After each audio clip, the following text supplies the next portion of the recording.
我从小到大听到过最多的问题就是，宋启又不是你亲弟弟，你管他干嘛呀？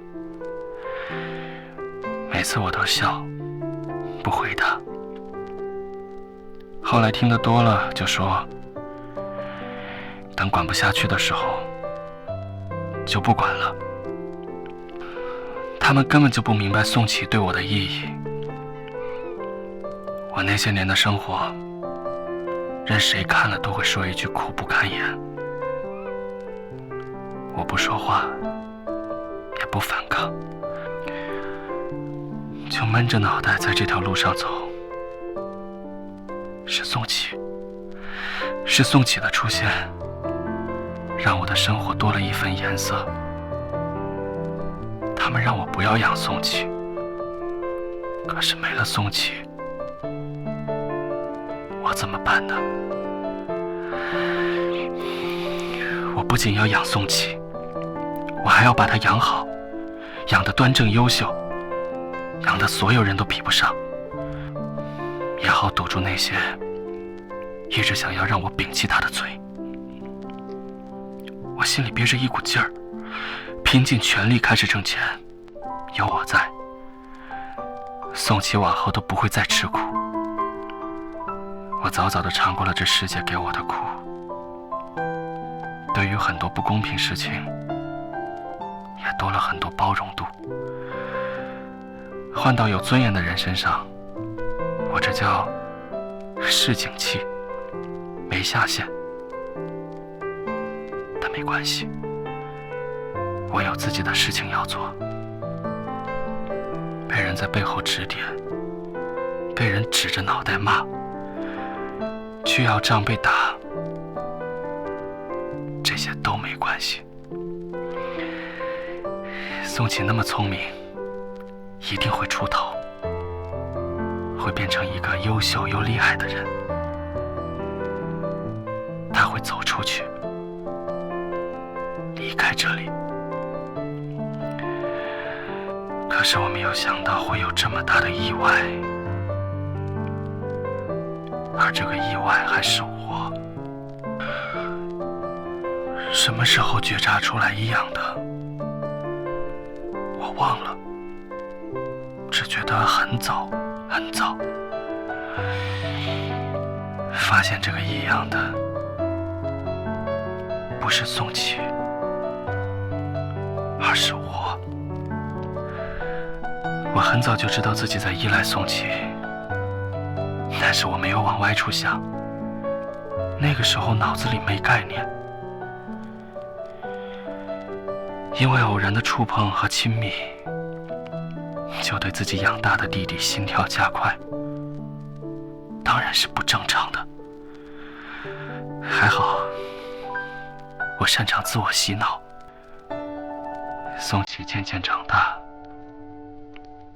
很多事情我猜不透了。他替我出头的时候，我自然高兴。可他说的那些话，看我的眼神，却让我越来越觉得心慌。我害怕，不敢戳穿，不敢去问，更是不敢露出端倪。我小心地忽略这些微妙，尽量维持从前的样子，装傻退让。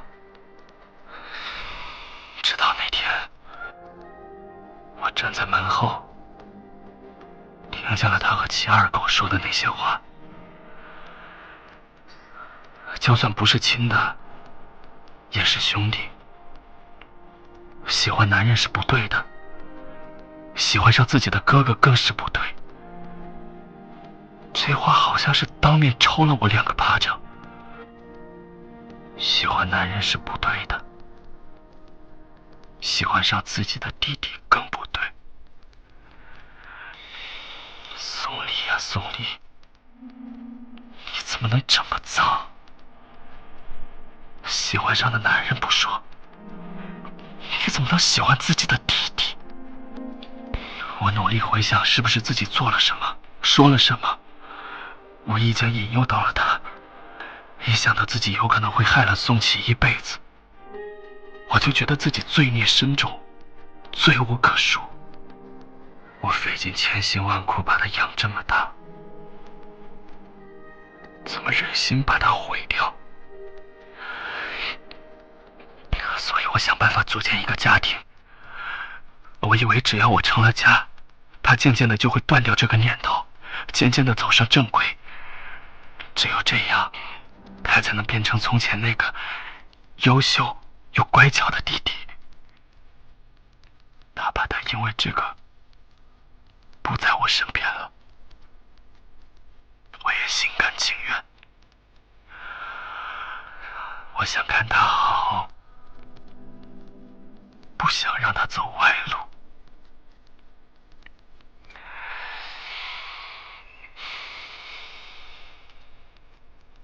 我们大吵了一架，我说了太多违心的话，半边心脏都是麻的。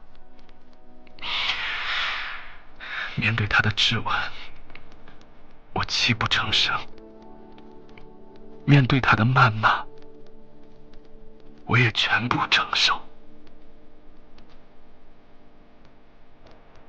可有一句话，他说的对，